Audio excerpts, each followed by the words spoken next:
आप लोग अपनी स्क्रीन के सामने एक पिक्चर देख रहे होंगे और आपको मालूम होगा कि त्रिपुरा के वर्तमान में मुख्यमंत्री हैं। इनका नाम है मानिक साह। तो आज हम लोग इनके बारे में एक सामान्य जानकारी देख लेंगे। और वैसे आपको मालूम होगा कि आपके राज्यों में हर 5 साल में विधानसभा के चुनाव होते हैं और फिर जिस पार्टी को बहुमत मिलता है उस पार्टी में से आप देखते हैं कि विधायकों के द्वारा एक सदस्य को उन्हीं में से क्या चुना जाता है, मुख्यमंत्री के पद के लिए चुना जाता है। और एक बात आप लोग नोट कर लीजिए, अगर उन सदस्यों के बाहर से भी मुख्यमंत्री बन सकता है कोई भी, चाहे वो लोग, चाहे आप देखिए चाहे विधानसभा का वो सदस्य हो या ना हो, या फिर जहां विधान परिषद है उसका सदस्य हो या ना हो, लेकिन मुख्यमंत्री बनने के बाद उसे 6 महीने के अंदर विधानसभा का सदस्य बनना अनिवार्य है। और जहां विधानसभा विधान परिषद है वहां दोनों में से एक का सदस्य बनना अनिवार्य है। उद्धव ठाकरे आप देखिए जिस समय मुख्यमंत्री बने थे वो कहीं ना तो विधान परिषद के सदस्य थे ना ही विधानसभा के सदस्य थे। तो ये भी आप लोग याद रखिएगा। एक बार आप लोग त्रिपुरा को देख लीजिए, उसके बाद हम लोग इनके बारे में बात करते हैं। देखिए हमारा प्यारा भारत है और इसमें लद्दाख से देखकर आप लोग यहाँ तमिलनाडु तक फैला हुआ है, ये त्रिपुरा है। और अगरतला इसकी राजधानी है। और आप देखेंगे बांग्लादेश 3 तरफ से त्रिपुरा को घेरे हुए। और राज्यों में इसकी सीमा आप लोगों को देखने को मिलेगी, असम से लगती है और मिजोरम से लगती है। इसे केंद्र शासित प्रदेश बनाया गया था 1 नवंबर 1956 में और 21 जनवरी 1972 में इसे राज्य बनाया गया था।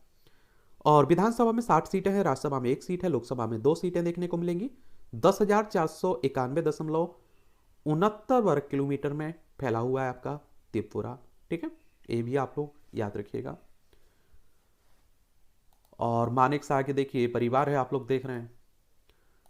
तो मानिक शाह का जन्म आप देखेंगे 8 जनवरी 1953 को हुआ था और वर्तमान में 11वें मुख्यमंत्री के तौर पर इन्होंने 15 मई 2022 में शपथ ली थी। राजनीति में आने से पहले डेंटल सर्जन रहे हैं और हापनिया के त्रिपुरा मेडिकल कॉलेज में इन्होंने टीचिंग भी की है, पढ़ाते भी थे। कभी कांग्रेस में भी रहे हैं। 2016 के पहले अगर आप लोग जाएं तो ये कांग्रेस के लीडर थे। और कांग्रेस की बात करते हैं तो आप सभी को मालूम होगा 28 दिसंबर 1885 में इस पार्टी की स्थापना हुई थी देश की आज़ादी के लिए। और बीजेपी की बात करें तो आप देखते हैं कि 1980 में इस पार्टी की स्थापना हुई थी। फिर आप देखें भाजपा में शामिल हुए ये 2016 में और 2020 में उन्हें भाजपा का प्रदेश अध्यक्ष बनाया गया। वह त्रिपुरा बीजेपी के अध्यक्ष और राज्यसभा के सदस्य भी रहे हैं। और इनके पिता का नाम माखनलाल शाह, माता का नाम प्रिया बाला शाह और इनकी पत्नी का नाम स्वप्ना शाह। इनके 2 बच्चे हैं, अस्मिता शाह पेशे से डॉक्टर हैं, तिस्सिता शाह इनकी 2 बेटियां हैं। इन्होंने लखनऊ और पटना से की है पढ़ाई। पेशे से डेंटिस्ट रहे मानिक शाह ने हायर सेकेंडरी के लिए उत्तर प्रदेश और बिहार का रुख किया था। उन्होंने अपनी बैचलर डिग्री पटना के गवर्नमेंट डेंटल कॉलेज से हासिल की है और डेंटल सर्जरी में मास्टर की पढ़ाई लखनऊ के किंग जॉर्ज मेडिकल कॉलेज से की हुई है। और त्रिपुरा क्रिकेट एसोसिएशन के अध्यक्ष के रूप में भी इन्होंने काम किया है। तो ये भी आप लोग याद रखिएगा। एक शॉर्ट बायोग्राफी आप लोग कह सकते हैं, एक सामान्य जानकारी एक मानस शाह की है। और मुझे लगता है कि अपने देश के इस तरह के लीडर के बारे में जो चर्चा में रहता है उनके बारे में मालूम होना भी चाहिए।